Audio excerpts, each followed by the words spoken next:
I never thought I'd watch my own father scream at me in front of half the town's spit flying from his mouth as he jabbed a finger toward the driveway. But that's exactly where I was standing, in the cold morning sundress, blues still wrinkled from the funeral, while he bellowed for everyone to hear. "Go live with the rats, you broke loser." For a split second, nobody moved. A wind chime rattled beside the porch. Even the pastor froze. And me, I just stood there staring at the man who raised me, wondering how a heart could twist itself so tightly that it forgot who its own daughter was. But that was before I opened the old Ford's dashboard panel, before I found the lockbox Grandpa hid there, before the truth came out and shook my family to its core. Now let me tell you how it all happened. I arrived home the night before the funeral, driving 12 hours straight from Camp Lejeune. Marines know how to operate on little sleep, but nothing prepares you for coming home to a family that pretends you're invisible. My parents and brother barely looked up when I walked in. Mom muttered something about me finally showing up, and Dad gave me that half scowl he used to give when I forgot to mow the lawn at 14. The house looked the same creaky stairs, same couch sagging in the middle, but the people inside felt like strangers. Only Grandpa ever made this place feel warm. And now he was gone. The funeral was small, quiet, simple, just like he wanted. I stood near the front, holding myself together the way Marines are trained to do. Grandpa always said I had a backbone made of steel cable. That morning I needed every bit of it. As soon as the last prayer ended, my parents shepherded everyone back to the house for the will reading. They were excited, practically buzzing with some kind of greedy anticipation. I felt sick watching it. Grandpa hadn't even been buried an hour. The attorney set his briefcase on the dining table. My brother leaned back in his chair, smug enough to float. Mom kept smoothing her blouse as if the fabric itself needed reassurance. Dad paced like a man expecting a jackpot. I sat quietly, hands folded. The attorney cleared his throat and began. "To my son and daughter-in-law, I leave the house and the remaining sum in my primary accounts." Mom let out a breathy laugh. Dad slapped my brother on the back. Then came the number. $9 million. My brother whistled. Mom gasped. Dad grinned like he'd just discovered oil in the backyard. And the attorney continued to my granddaughter. All eyes turned to me. "I leave the 1972 Ford LTD, the blue one." A few cousins tilted their heads. Mom's smile wilted. My brother snorted loud enough for the neighbors to hear. Dad's grin evaporated, replaced by a look of disgust so sharp it could cut glass. "That piece of junk," he spat. I didn't respond. I wouldn't give him the satisfaction. After the attorney left, Dad cornered me by the porch steps. His breath smelled of coffee and bitterness. "That's all you get," he hissed. "Don't come asking for more." I didn't ask for anything, I said quietly. "Oh, don't play saint with me." His voice rose as other relatives walked by. "You think serving in the Marines makes you special, makes you deserving?" I stepped back, jaw tightening. Grandpa made his choice. That pushed him over the edge. He stormed onto the driveway, waving his arms like a man exorcising demons. "She gets nothing," he shouted to everyone. "Nothing, you hear me." People pretended not to stare, but they did. They always do. Then he pointed at the road and roared, "Go live with the rats, you broke loser." Mom didn't defend me. My brother didn't blink. Nobody stepped in. So I turned, walked to the old Ford, and sat inside. The door creaked like it hadn't been opened in years. Dust danced in the air where the sunlight sliced through the cracked window. The seat felt lumpy and cold, but it was the only place left where I didn't feel like an intruder. I should have cried. I didn't. Marines don't break in front of an audience. Later that night, after everyone left, Dad stormed outside with a flashlight. "I want you gone," he barked. "Tonight." "I don't have anywhere to go," I admitted. "That's not my problem." He walked back in, slamming the door. I sat there for a long minute, staring at the dark house, lit from inside by warm lamps and silhouettes of people who used to be my family. Then I reclined the seat, pulled my Marine jacket over my chest, and closed my eyes. The engine ticked softly as it cooled. An owl hooted. And for the first time since boot camp, I felt completely alone in the world. But even then, even in that moment of cold, hungry loneliness, I could still hear Grandpa's voice in my head. "Warrior girl," he used to say, "that car ain't just a car. One day you'll understand." And I was about to understand sooner than I ever expected. I woke up before sunrise, the kind of deep blue dawn that feels like the world hasn't decided whether it wants to exist yet. My neck ached from sleeping half-curled in the front seat, and a patch of cold morning dew clung to the inside of the windshield. For a long moment I didn't move. I just listened. The quiet is different when you're sleeping in a car. It's not peaceful, it's hollow. A distant dog barking, the rustle of trees, the ticking of the Ford's old metal cooling overnight, the faint hum of the house up the hill where my family slept warm and comfortable. I sat up, slowly rubbing my eyes. The Marine Corps teaches you to adapt rain, sand, cold, heat, but there's something uniquely humiliating about bedding down in a car on the property your own family kicked you out of. When I stepped outside, the grass was cold enough to sting my bare ankles. I walked a slow circle around the Ford, running my palm along the dented fender, the faded paint. The car looked older than ever, tired, forgotten. Like me. But even in all that rust and neglect, something felt purposeful. I remembered how Grandpa used to polish the chrome trim, muttering about how cars were alive. How he'd let me sit on the hood while we waited for the 4th of July parade to pass. How he taught me to change the oil long before he taught my brother something Dad never forgave him for. I closed my eyes and let the memories come, each one soft and warm like the sun rising behind me. Remember Warrior Girl Grandpa used to say, handing me a wrench twice the size of my forearm, "You treat a machine with respect, and it'll tell you its secrets." Back then I was just a kid. I thought he meant listening for engine noise. Now I wasn't so sure. I went to the barn behind the property, the same old wooden structure that Grandpa and I used to clean every spring. It looked smaller than I remembered, leaning a few inches from years of snowstorms and summer humidity. The door groaned when I pushed it open. Inside, everything was coated in dust. Tools, rope, old jars, fishing poles, a stack of tires, each object a memory, a tiny echo of better times. I ran a hand across the workbench and exhaled slowly. "Still here, huh?" I whispered to the shadows. I spent most of the morning cleaning the inside of the Ford. Not because I had to, because it felt like something I needed to do.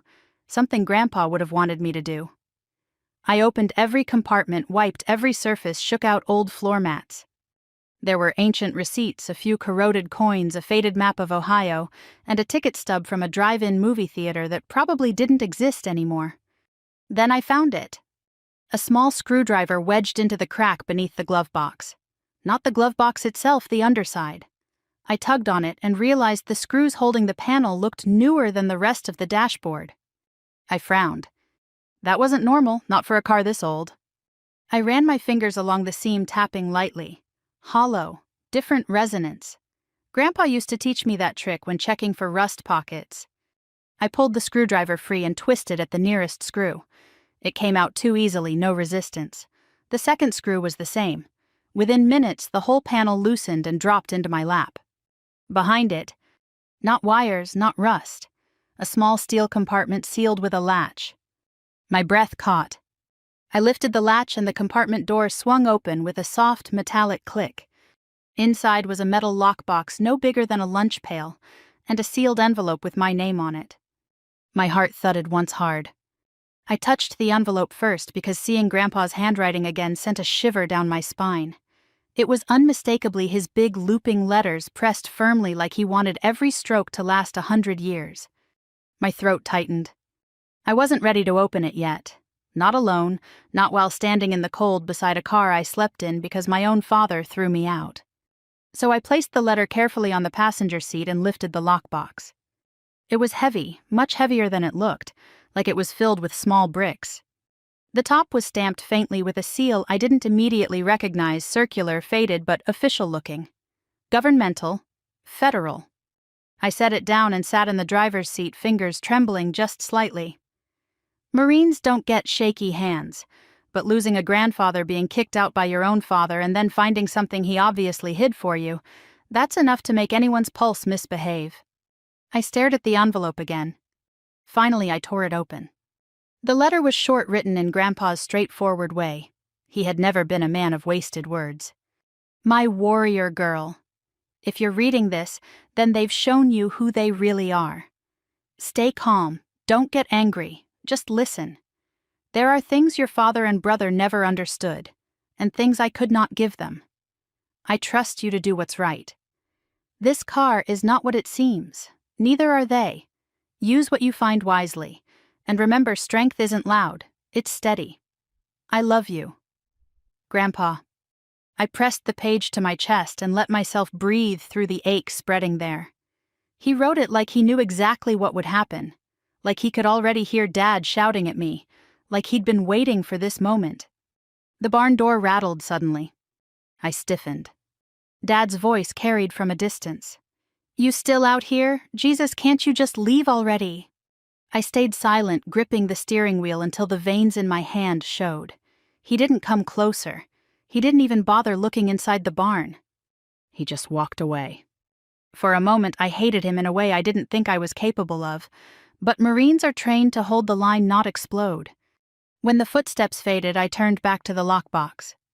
If Grandpa hid something this carefully, if he wrote a letter this serious, then whatever was inside mattered more than the $9 million, more than the house, more than the inheritance my family trampled each other to get.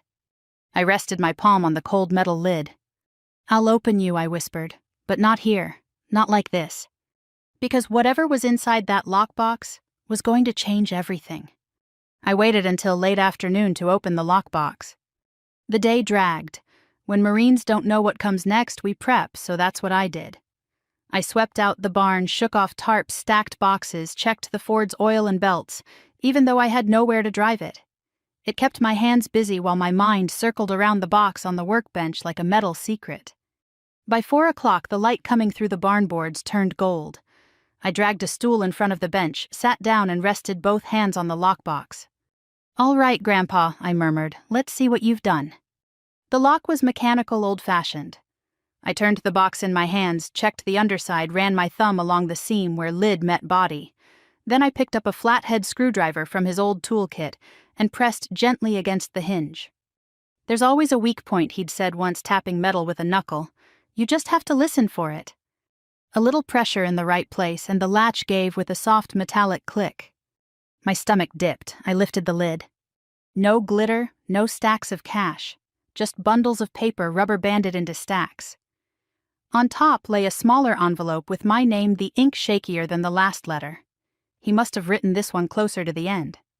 Hey kiddo, it began. If you're opening this, you figured out the lock. Knew you would. Your old man never looked twice at this car, but you did. You saw value where other folks saw junk. I felt my mouth tug into the first real smile I'd had in days. Inside this box are things I couldn't talk about at the dinner table, the letter went on. Your grandma knew some. Your father knows almost none. I didn't hide them to play games. I hid them to protect them from greed, from lawyers, from folks who think money matters more than character. I didn't need him to name names. He told me to start with the oldest stack. I set the letter aside and picked up the first bundle. The paper was thick, official, with faded seals and crisp type.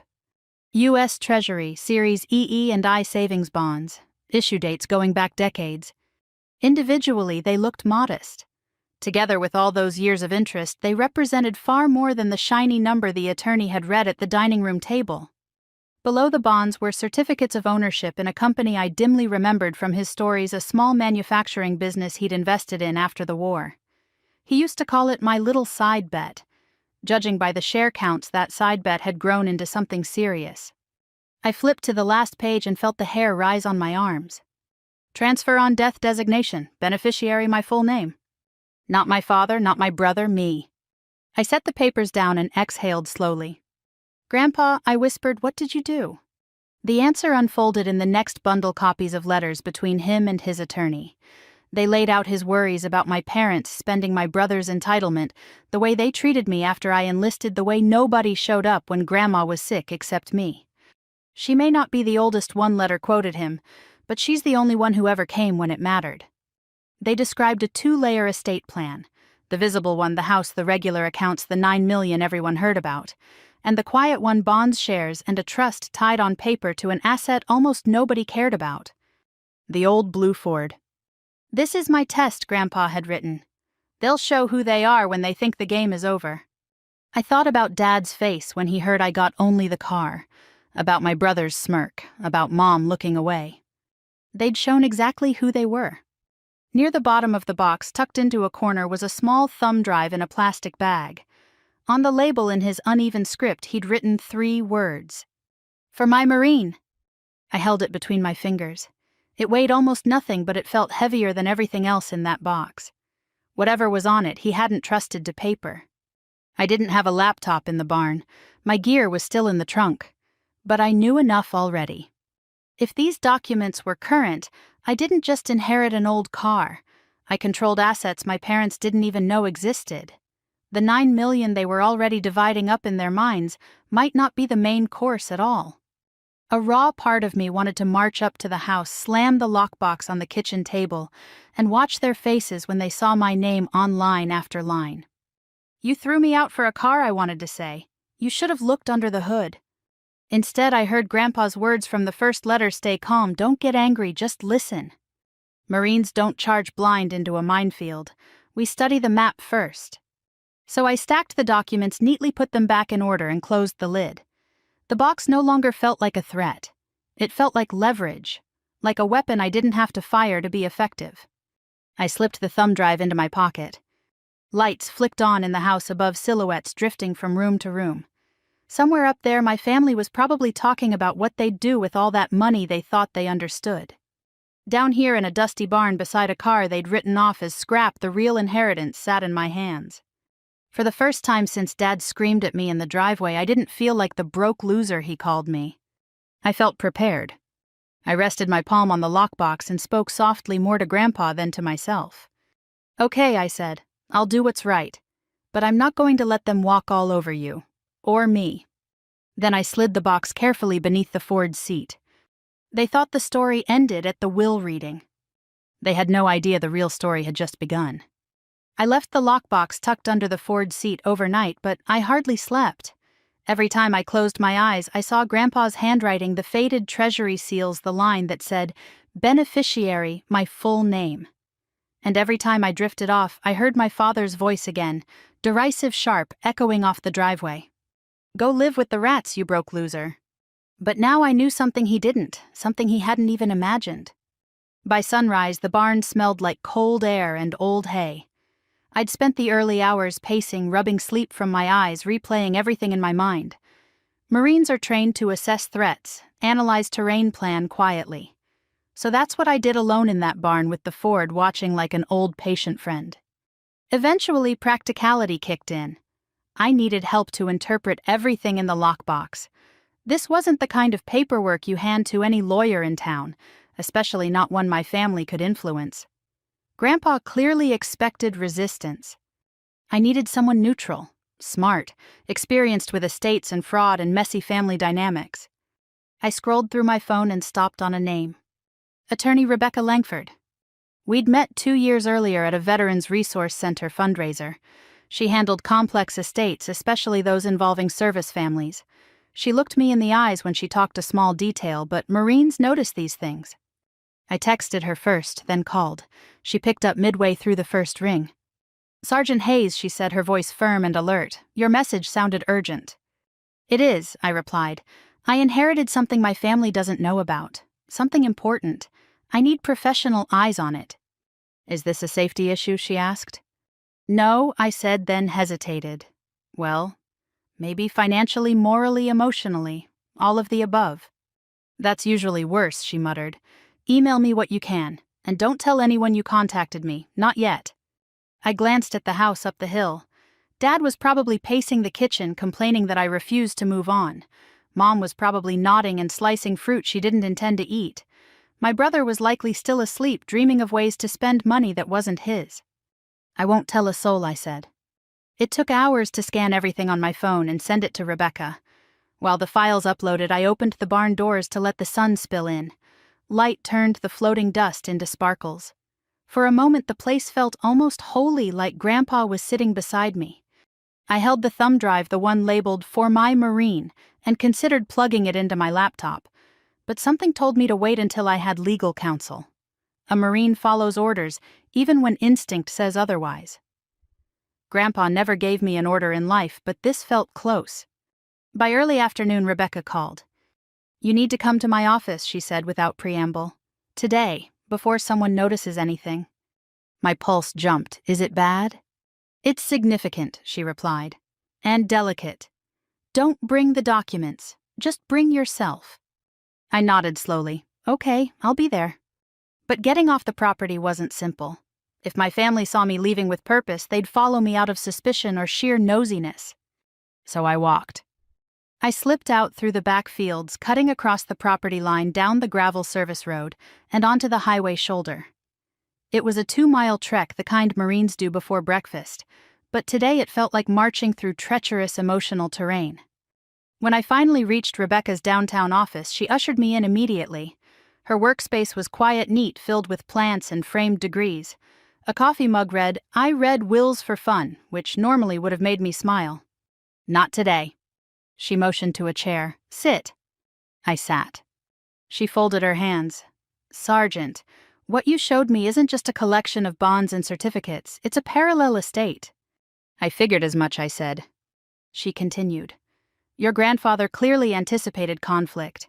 He created a secondary plan, one that bypassed your father and brother entirely. The assets he left you, once valued correctly, could exceed the $9 million announced at the will reading. I swallowed. How much more? She hesitated. I won't say until I verify all of it officially, but it could be double, possibly more, depending on the business shares. A faint trembling began behind my sternum. He trusted you, she added softly, not them. I stared at the carpet, jaw tight. They treated him like a burden at the end. They barely visited. Every time I came home on leave, I was the only one taking him to appointments. Rebecca nodded. He noticed. Then she leaned forward. There's more. My eyes lifted. The letters between him and his attorney, the ones detailing pressure from your parents, if they're authentic, and I believe they are, they could be classified as attempts at undue influence, possibly coercion. My breath grew shallow. What does that mean? It means, she said carefully, the court could reopen the estate. A slow, controlled calm washed over me, the same calm Marines get before a mission. I don't want revenge, I said, but I want the truth. I want Grandpa's intentions honored. And they will be, she assured me. But you must be smart, patient. Don't confront them yet.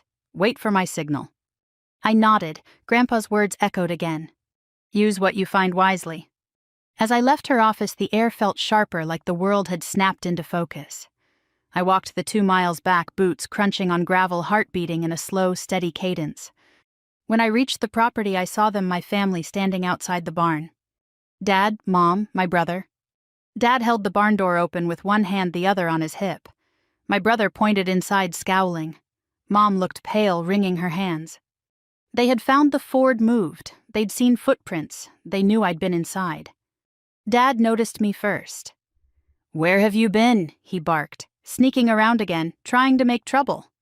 I walked past him, expression calm but eyes unblinking, just taking a walk. Liar, he snapped. You think you're too good for us now? Too important? I didn't break stride. Behind me, Mom whispered, Maybe we shouldn't push her. My brother hissed back, She's hiding something. I know it. They didn't know the half of it. Inside the barn, I placed my hand gently on the Ford's hood. Grandpa, I murmured under my breath, your test has officially started. Because now, thanks to the documents, the attorney, and the truth buried under decades of greed, I finally understood what Grandpa meant. The car wasn't just an inheritance. It was a compass, a map, a message. And I was ready to follow it. The barn felt different after that confrontation, heavier somehow, as if the air itself sensed what was coming. I closed the doors behind me and leaned against the wood, breathing slow and deep, the way they teach you in the Corps. Control your pulse, control your mind, one of my drill instructors used to say. It came back to me now, steadying me in a way I didn't know I needed. Outside, I could still hear my family's voices, low, sharp, agitated. They were arguing again. It didn't matter what the subject was. In this house, conflict was the language they spoke most fluently. I ignored them and focused on the Ford. The car sat quietly under the strip of afternoon light, its metal frame softened by the dusty glow. I walked around it, fingertips brushing the chipped paint. I whispered, You and me, Grandpa. Let's finish what you started. Inside, the lockbox waited, but I left it untouched. I needed to think. Dad's outburst earlier, the way my brother pointed toward the barn, Mom's shrinking posture, it all told me what I needed to know. They suspected me, they didn't know why, and that uncertainty was eating them alive. Good. For once in my life I held a card they couldn't see. I spent the next day repairing the Ford, partly to make it roadworthy, partly to calm my nerves, and partly because Grandpa had always said, "If your hands are busy, your mind can't wander into trouble." I replaced spark plugs, tightened bolts, checked the belts, and greased the joints. My hands moved automatically the way they used to when Grandpa stood beside me with a thermos of sweet tea and that soft, proud smile he wore when I figured something out before he could teach it. Around mid-morning, my brother showed up. He didn't come inside. He just leaned on the barn doorway with that superior tilt of his head, arms crossed like he owned the place. "You're getting pretty comfortable down here," he said. "I'm working," I replied without looking up. "On what, that junkyard relic?" I didn't answer. He stepped inside, shoes crunching on the dusty floor. "You know," he began, "Mom's worried. She says you're hiding something. Dad thinks you're planning to contest the will." I tightened the wrench. If that's what Dad thinks, then maybe he's worried about something. He paused. "What's that supposed to mean?" I stood and locked eyes with him. "You tell me." He scoffed. "You think you're clever now? You think wearing a uniform makes you better than us?" "No," I said calmly. "It's not the uniform that makes me better. It's the choices I've made." His jaw clenched, and for a moment he looked like he wanted to swing at me, but he didn't. He turned and stormed off, muttering something about ungrateful brats. I watched him leave, then sighed.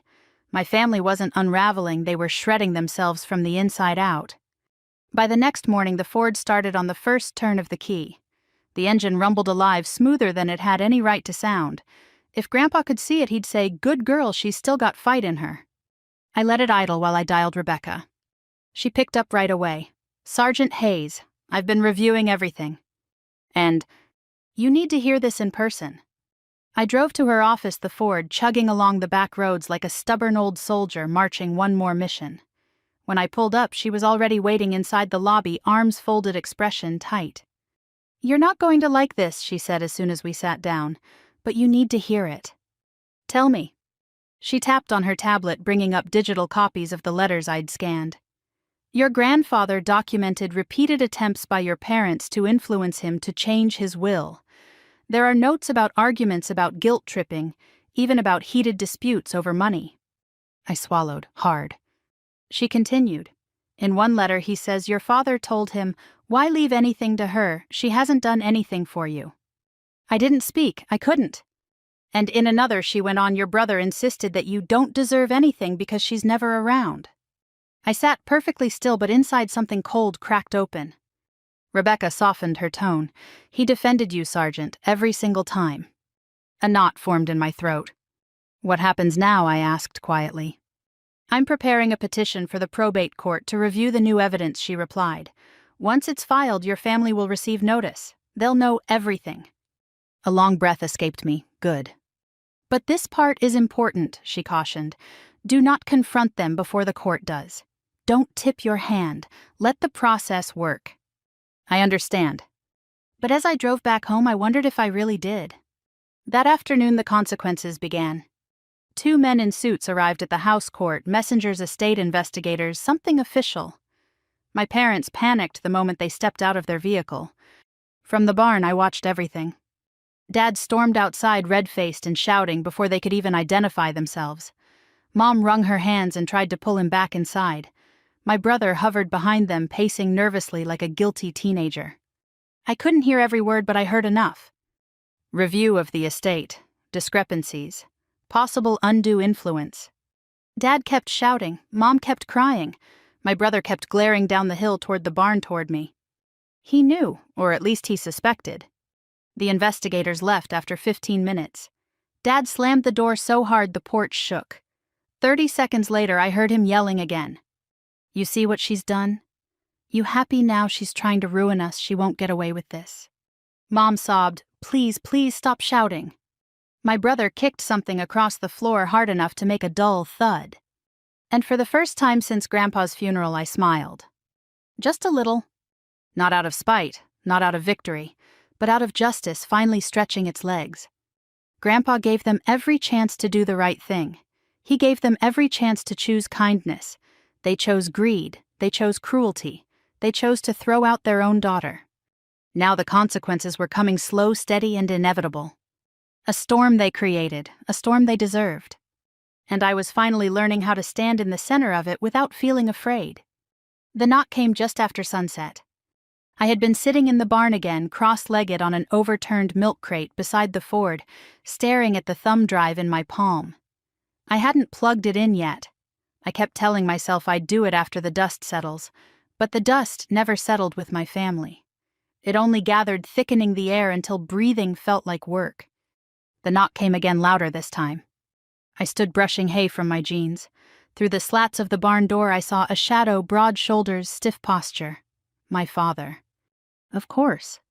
"Open this damn door," he snapped. I didn't.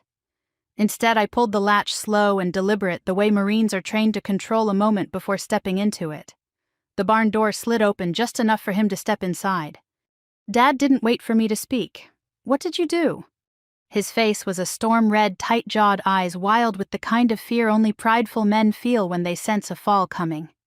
"I didn't do anything," I said evenly. "The court did." He stepped closer, jabbing a finger toward my chest. "Don't play smart with me. 2 government men show up today and suddenly the estate is under review. You think I don't see your fingerprints all over that?" I didn't blink. "If the estate is clean, you have nothing to worry about." "Oh, cut the nonsense," he barked. "You've always been jealous, always felt left out." "Jealous?" I asked softly. "Of what?" "Of your brother, of the success this family built."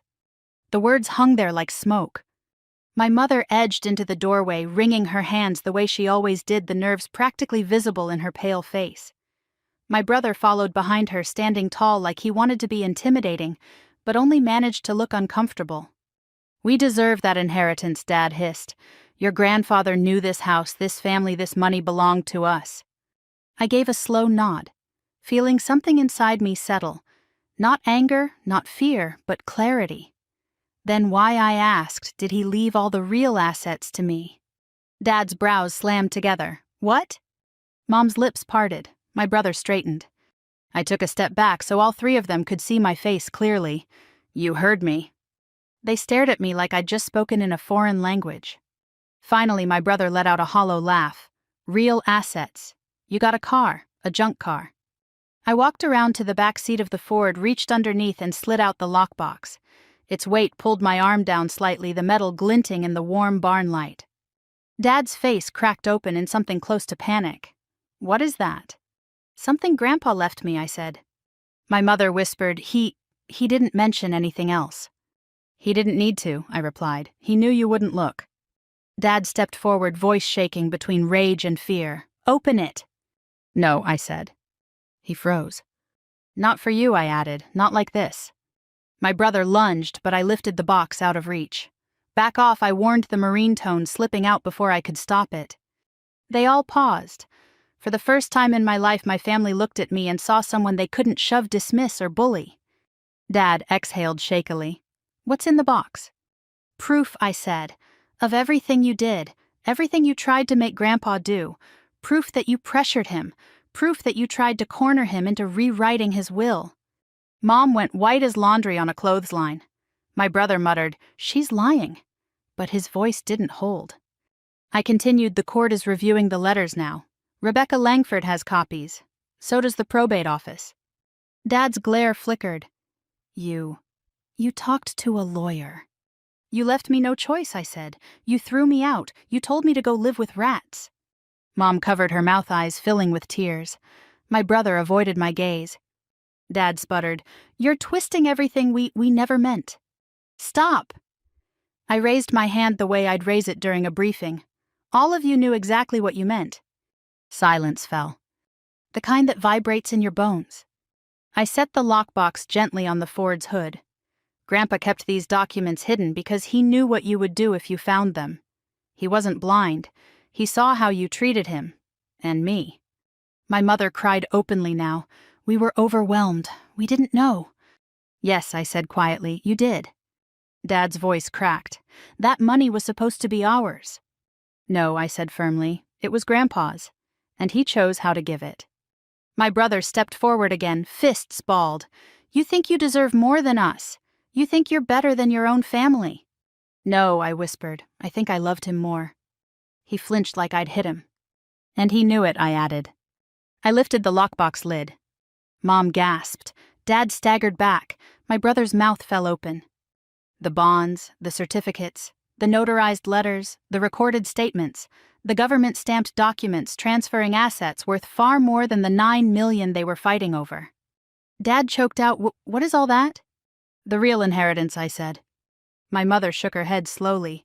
No, that can't be." "It is," I replied, "and it's legal, and it's mine." Dad surged forward, grabbing the edge of the hood. "You won't get away with this. I'll fight you."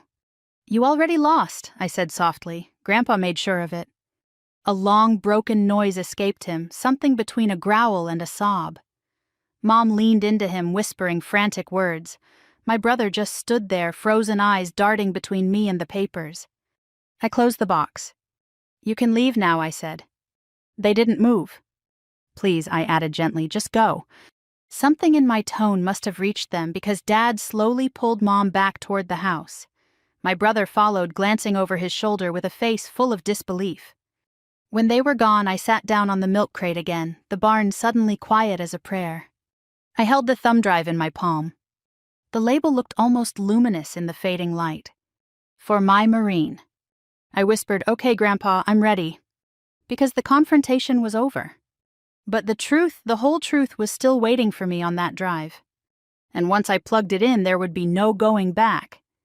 I plugged in the thumb drive at the public library.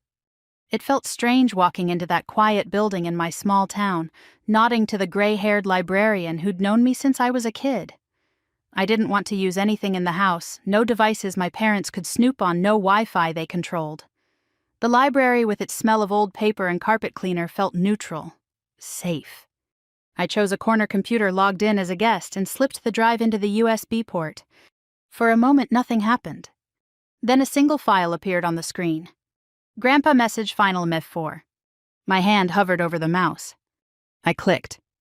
The video opened on a slightly crooked frame of my grandfather sitting in his favorite recliner, wearing the old flannel shirt he always wore when he meant business. His hair was thinner, his face more lined than in my memories, but his eyes were the same, bright, kind, sharp enough to cut through nonsense. "Hey there, warrior girl," he said, looking straight into the camera. My lungs forgot how to work.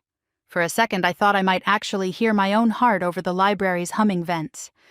"If you're seeing this," he went on, "it means I'm gone, and they've probably made a mess of things like I figured they would."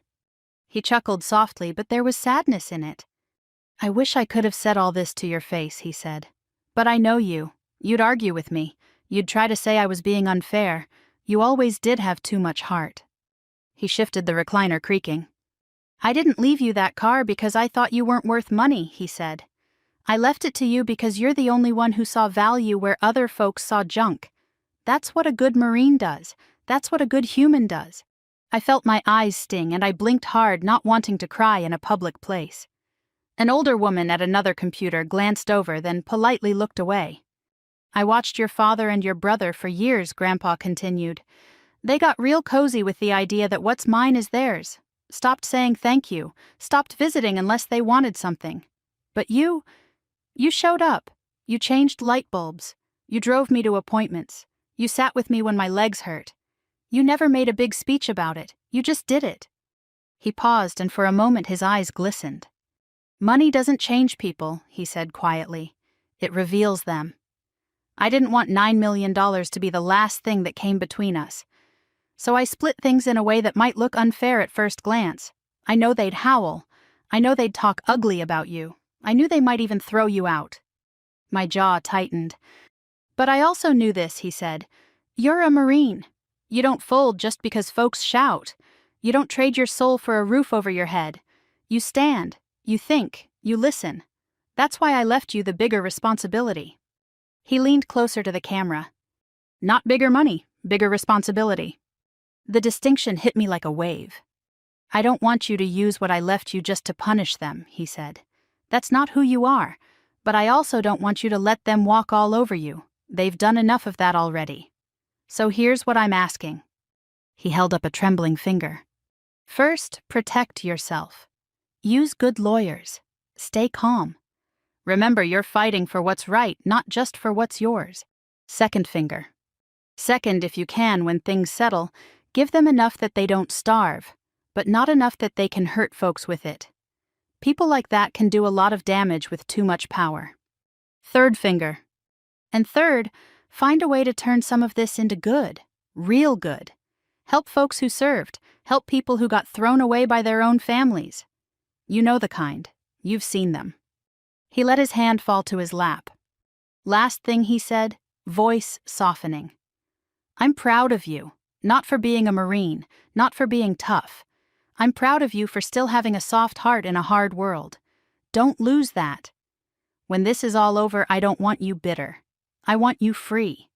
He smiled, that old familiar smile. All right, that's enough from an old man. Go do what you do best, kiddo. Stand tall, and don't forget to drive that car once in a while. She likes the road. The video ended. The screen went still. I sat there a long time with my hand on the mouse, staring at the frozen image of his face, feeling like someone had opened a window in a room I didn't know was suffocating me. He hadn't left me a fortune. He'd left me a mission. The court hearing came 6 weeks later. By then, the Ford was running smooth enough to glide. I drove it to the courthouse in a clean blouse and slacks, my Marine ribbons pinned discreetly under my coat. I wasn't there as a soldier. I was there as a granddaughter. My parents and brother sat together on the other side of the room, looking smaller than I ever remembered them. Dad's shoulders sagged. Mom clutched a tissue in both hands. My brother stared straight ahead. The judge listened as Rebecca laid out the documents. She presented Grandpa's letters, the timeline of pressure, the evidence of attempts to change the will. She showed them the business shares, the bonds, the trust documents, all with my name attached. My father's attorney tried to argue that Grandpa must have been confused in his old age, that this secret estate was the product of manipulation, my manipulation. But the paper trail didn't lie, neither did the recordings. The judge cleared her throat. It is clear, she said, that the deceased made deliberate, thoughtful decisions regarding his estate.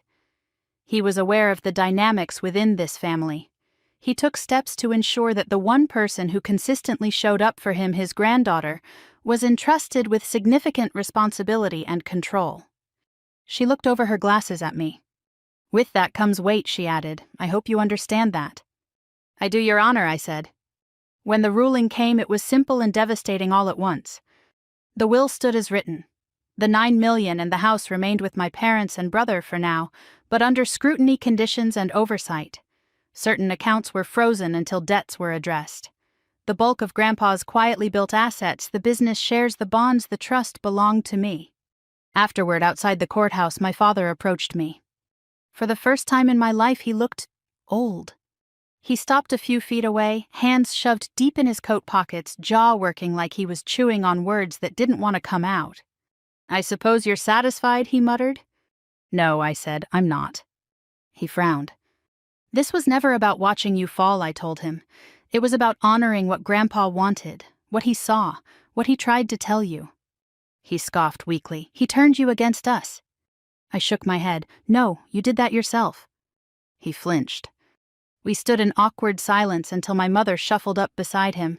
Her voice was barely a whisper. We were scared, she said. Scared of losing what we thought we deserved. Scared of being left behind. I looked at her. Really, looked at her. The lines of worry, the tired eyes, the way her fingers twisted the strap of her purse. You threw me out, I said softly. Your own daughter. Tears spilled down her cheeks. I know. I slept in that car, I continued. On your land. While you sat inside a house paid for by a man you barely visited at the end. Dad turned away, staring at a crack in the sidewalk. I'm not going to ruin you, I said. I'm not going to take the roof off your heads. But I am going to follow Grandpa's wishes. I'll make sure debts are paid. And I'll keep control of what he left me. That's not revenge. That's stewardship. They didn't say anything. And one more thing, I added. Don't ever call me a broke loser again. You were wrong about both parts. For a moment I thought Dad might lash out again. Instead, his shoulders slumped. I'm sorry, he murmured the word stiff and unfamiliar in his mouth.